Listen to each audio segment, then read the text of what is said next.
Assalamualaikum, salam sejahtera dan selamat pagi. Baik, video kali ini saya akan merekodkan dan kita akan membincangkan berkenaan dengan cara marking resisten daripada time frame yang berbeza. Okey. Kita akan mulakan dengan Euro USD dulu. Yang marking-marking yang ada ni tadi merupakan marking yang dah buat based on video yang sebelumnya. Okey. Jadi sekarang ni saya akan mulakan dengan resisten yang paling hampir dengan current price, iaitu di sini. Okey. Baik. Saya turun kepada time frame weekly. Jadi bila mana kita turun pada time frame weekly, kita boleh nampak yang mana dalam support monthly ini terdapat kedudukan support weekly dekat sini. Okey. Apa yang saya akan buat sekarang ni ialah saya akan ambil rectangle. Seterusnya saya letak dekat period separator. Okey, ambil dulu open bull dan juga high price untuk open bear dan high price untuk bull. Tanda macam ni, kemudiannya descriptionkan dia. Okey, kita akan labelkan dia. Bila mana kita dah labelkan dia, kita akan betulkan visualization dia dulu. Okey, selesai dekat situ. Jadi yang ni adalah untuk marking yang berlaku pertindihan monthly dan weekly. Okey, yang ini. Seterusnya saya akan turun pada time frame yang lebih rendah, iaitu daily. Kalau kata kita perhatikan pada time frame daily, dekat sini ada satu resisten, tapi kedudukan open bear dia agak tinggi sikit berbanding dengan time frame weekly. Jadi apa yang saya akan buat, saya tidak akan menggerakkan pada bahagian atas sebab kedudukan harga high dia hampir lebih kurang sama. Saya hanya akan menggerakkan bahagian bawah ni tadi, iaitu open bear punya price kepada daily punya kedudukan. Jadi apa yang saya akan buat dekat sini ialah saya akan describekan dia, saya akan labelkan dia monthly, weekly dan daily. Saya akan labelkan macam tu. Okey. Baik, selesai yang itu. Jadi yang ni saya boleh padam lah. Dia akan jadi macam tu. So saya akan visualkan dia balik mengikut standard punya marking. Okay. So sekarang kita akan semak balik daripada monthly. Okay. Yang ni okay, sebenarnya dia macam ni. Bila mana kita ambil daripada time frame weekly punya marking, kita ambil daripada time frame weekly punya marking, supposed to be period separator tu kat sini lah. Okay. Tapi bila mana saya dah kecilkan, sebab saya start marking tu daripada time frame weekly, so nampak dia ngam-ngam soy duduk dekat weekly punya period separator. Dan seterusnya daily, boleh nampak okay, dekat sini. Baik. Jadi kalau tuan-tuan perhatikan, berhampiran dengan current price, yang paling hampir itu ialah resisten yang berada di sini. Okey. Apa yang saya perasan bila mana saya turun pada time frame yang lebih rendah, iaitu weekly, ada satu lagi kedudukan resisten, iaitu di sini. Okey. Kat bahagian sini. So saya akan marking macam ni. Okey. Labelkan dia dulu. Visualkan dia dulu, labelkan dia dulu. Bila mana dah siap yang tu, baru kita boleh teruskan kita punya kerja. Okey. Bila mana saya buat yang ni, okey, saya turun pada time frame daily. Boleh nampak dekat sini ada satu resisten dekat sini. Okey. Dekat daily ada satu resisten. Jadi apa yang saya akan buat ialah saya akan kecilkan kedudukan resisten ni. High dia sama, so saya pakai high yang ni, tak ada masalah. Okay. Jadi label dia akan jadi macam ni lah. Gitu. Okay. Baik. Itu dia untuk marking daripada time frame weekly turun ke daily. Kalau yang atas ni tadi daripada monthly, daripada monthly, weekly turun ke daily. Manakala resisten yang ni pula daripada weekly ke daily. Okay. Saya akan visualizekan dia semua. Tak payah, saya akan pakai horizontal line. Saya nak buat contoh. Okay. So ini dia punya zone, zone untuk berlaku pertindihan untuk dua time frame, iaitu weekly dan daily. Kalau kita perhatikan pada time frame monthly, tak ada kedudukan resisten dekat sini, tak ada. Kita tak nampak sebarang kedudukan resisten dekat sini. Tapi bila mana kita buka time frame weekly, there ada dekat situ. Kemudiannya untuk time frame daily ada dekat situ. Okey. Baik. Konsep yang sama, masih lagi sama, yang mana kita akan menandakan kawasan yang berlaku pertindihan. Pattern yang berlaku pertindihan. Masih lagi sama. Cumanya kali ni kita tak ambil start daripada monthly, sebab monthly tak ada. Jadi boleh je kita nak ambil daripada daily, tak ada masalah. Okey je. Baik. Seterusnya saya akan turun time frame yang lebih kecil. Seandainya ada marking yang lebih kecil daripada ni. Okey. Untuk contoh yang ini, yang bahagian atas ni tadi, tuan-tuan boleh nampak kedudukan resisten yang ini berada di luar daripada kawasan.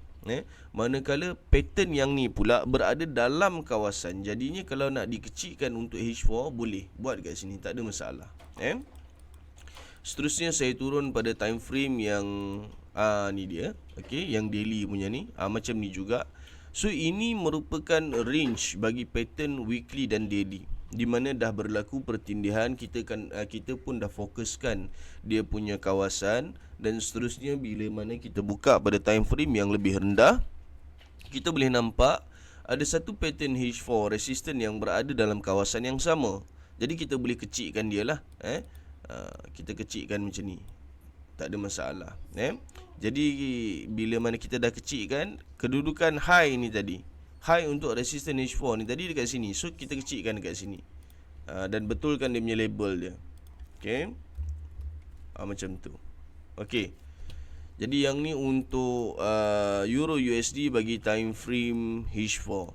Okey. Buka balik weekly, buka pula daily. Baik. So macam mana kita nak tahu sekadar mana yang kita perlu tanda resisten tu tadi?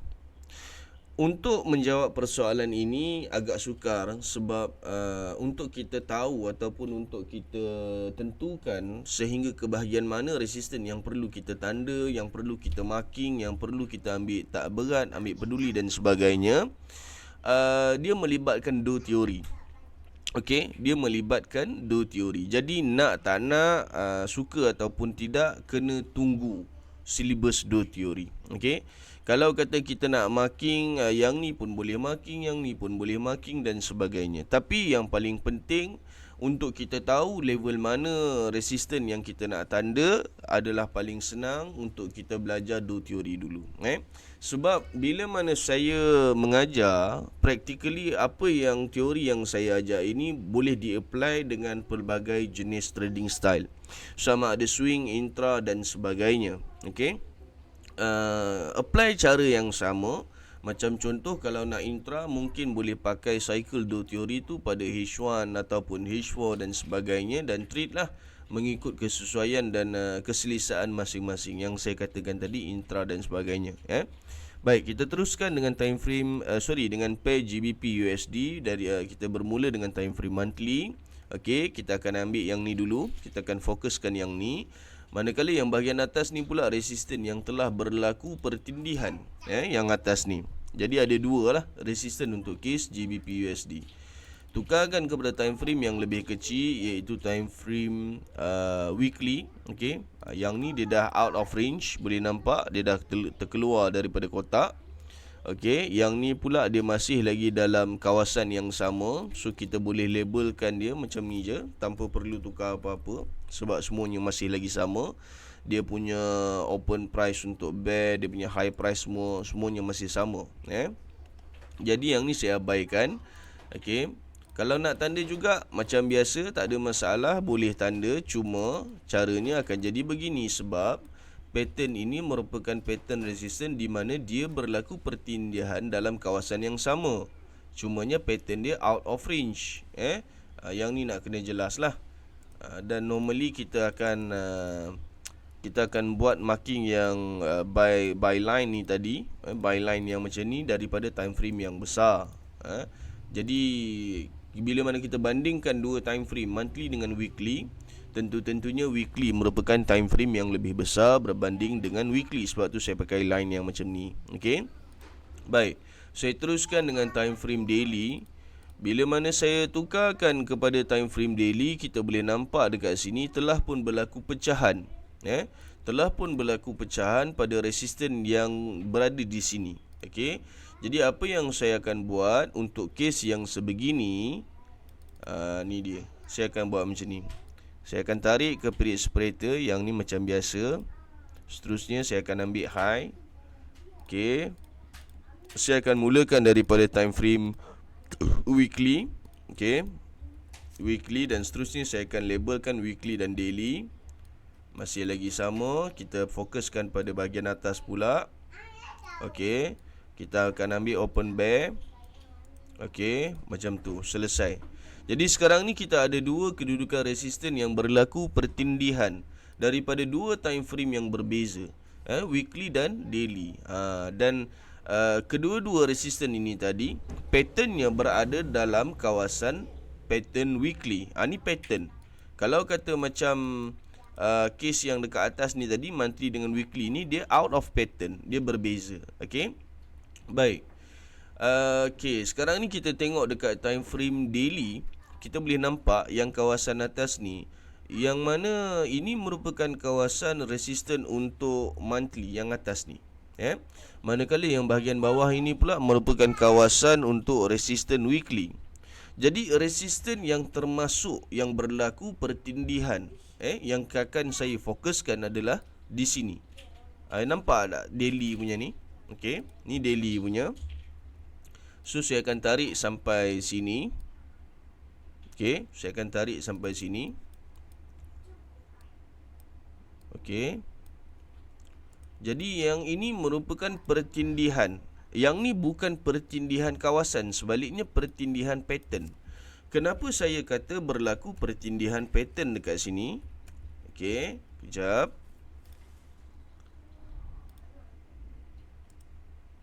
Okey. Kita buka time frame monthly dulu. Kecil sangat tak nampak. Sekejap Bila mana kita tukar, sekejap saya nak tukarkan dia kepada warna yang lebih light sikit. Saya pakai warna ni, dia gelap sikit. Tu dia. Saya cuba Baik. So sekarang ni kalau kata kita perhatikan untuk monthly resistance yang dah ditanda ni tadi, resistance 1 dan resistance 2. Yang ni resistance 1, yang ni resistance 2. Berlaku pertindihan pattern, yang mana ini dia punya kawasan marking, dan resistance yang kedua ini berlaku dalam kawasan resistance yang pertama. Jadi ini merupakan kawasan yang telah pun berlaku pertindihan daripada time frame yang sama.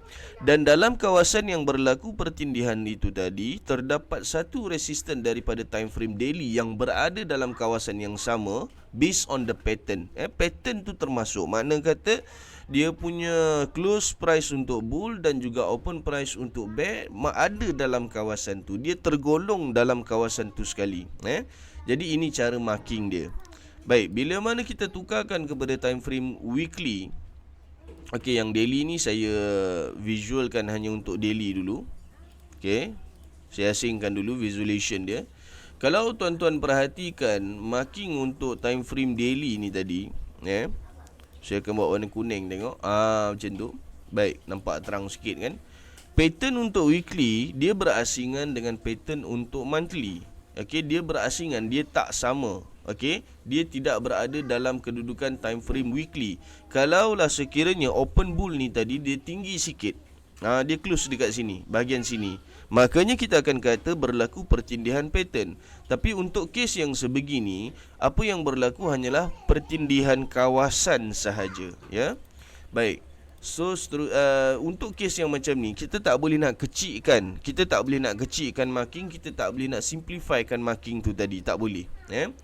Jadi bila mana kita buka time frame daily, bahagian atas ni boleh nampak, yang ni yang weekly punya, yang ni yang monthly punya, yang ni yang daily punya.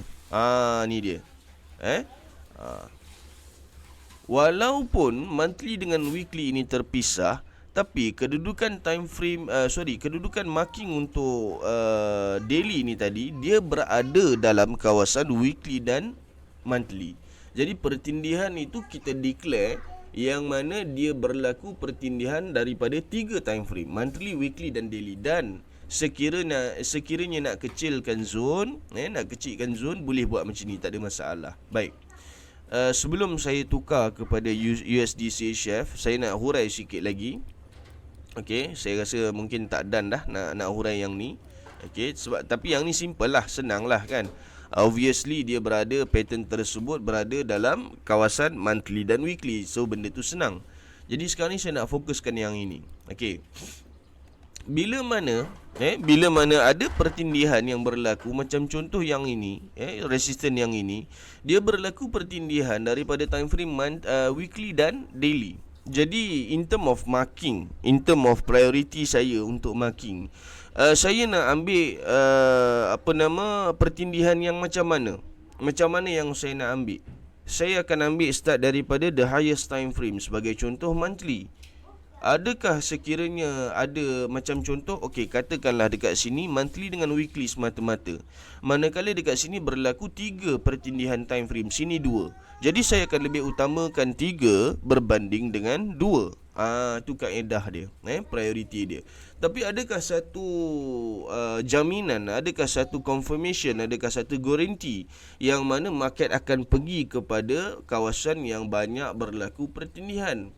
Actually nak kena tengok dan nak kena tapis dengan dua teori juga, macam mana pun. Baik, kita teruskan dengan USD CHF. Penerangan untuk pertindihan daripada perbezaan time frame bagi resisten ni saya kira agak panjang, berbeza dengan support. Okey, jadi berikan tumpuan dengan sebaik-baiknya. Baik. Jadi yang ni pula, okey, untuk yang ni pula boleh nampak yang mana resisten untuk weekly ni tadi dia berada di luar kawasan. Yang ni, yang weekly yang ni di luar kawasan. Yang dalam kawasan yang pattern berlaku yang termasuk dalam monthly punya resisten pula kecil pula dah. Jadi gitu pula dah. Jadi kita akan tanda. Perhatikan tengok kita akan tandakan sebegini. Ni weekly. Okey. Bila mana dah tanda macam ni, tarikkan dia, kemaskan dia. Okey, selesai yang tu. Baik. So sekarang ni kita akan tengok pula macam mana keadaan dia, apa yang berlaku dekat time frame daily. Kalau kata kita buka time frame daily, boleh nampak yang mana kedudukan resisten tu tadi berada lebih tinggi, iaitu di kawasan sini. Okey. So saya pinjam kejap yang weekly punya marking ni, betulkan period separator dia dulu. Dan saya akan gerakkan dia ke bahagian atas. Okey. Macam tu. So yang ni saya akan tanda daily lah. Saya akan tanda time frame daily. Description dia saya ubah. Okey, selesai. Okey, baik. Jadi sekarang ni kalaulah saya buka time frame daily, apa yang saya akan nampak ialah dua jenis marking, yang mana yang ini berlaku pertindihan monthly dengan daily, dan yang ini pula berlaku pertindihan antara monthly dengan weekly. Seterusnya saya buka dekat H4 pula, kita tengok apa yang berlaku. Okey. Kalau kata nak pecahkan marking untuk H4, tapi yang ni kalau kata daily, pada saya kalau kata yang ni daily punya marking ni dah tak perlu nak ubah, sebab the highest one adalah di sini resistennya, dan the lowest one untuk open bear ialah di sini. So actually marking ni just fine je, tak ada masalah. Tapi kalau kata nak kecilkan zone untuk monthly, weekly dengan H4, macam mana cara dia? Okey. Kecilkan, kecilkan, bukannya makin besar, kecilkan zone. Kita akan makin minimizekan dia. So nampak tak kedudukan high ni tadi, resisten ni? Kita akan gerakkan dekat sini. Okey. Dan nampak tak open bear tu dekat sini? Saya akan kecilkan dia macam ni. Okey. So visualization dia saya akan buat weekly H4 H1. Saya akan buat macam tu. Okey. Dan dia punya label dia pula saya akan buat weekly dengan H4. Ni abnormal situation di mana yang marking yang atas ni dia tidak berlaku pertindihan daripada time frame weekly. Dia terus lompat daily. Yang ni pula daily tak ada, dia terus lompat H4. Pelik-pelik marking ni. Okey. Kita turun pula tengok dekat apa nama H1. So kalau yang ni nak kecilkan lagi boleh, tak ada masalah. Dan perhatikan perhatikan baik-baik.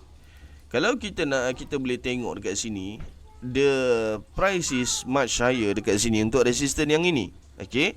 Jadi apa yang kita boleh buat, disebabkan berlaku pertindihan, pattern tu berlaku dalam kawasan pertindihan weekly dan H4.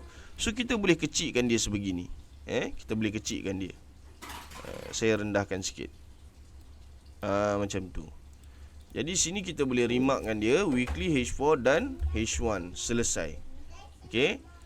Yang bahagian atas ni pula, kalau nak kecilkan, yang kawasan berlaku pertindihan untuk monthly, daily dan H4 ni tadi, kalau kata kita nak ambil H1 sekali, so boleh gerakkan ke atas ni. Sini, dekat sini. So kita boleh tukarkan label dia, monthly, daily, H4 dan H1. Itu sahaja. Baik. Sekian sahaja daripada saya. 3 pair kita dah marking dengan perbezaan time frame, macam-macam situation yang telah berlaku. Saya harap tuan-tuan dan puan-puan yang menonton video ini boleh faham sebaiknya. Saya mohon kerjasama untuk ulang tayang banyak kali, cuba fahamkan, rewind and belajar. Tengok betul-betul, amati betul-betul, fahamkan betul-betul. Dan kita akan teruskan pembelajaran kita dengan special character of resistance. Selepas daripada ni, seterusnya kita akan teruskan pembelajaran kepada dominant pattern untuk bearish candle, untuk bear candle. Okey, sekian sahaja daripada saya. Bertemu lagi kita pada video yang akan datang. Assalamualaikum dan salam sejahtera.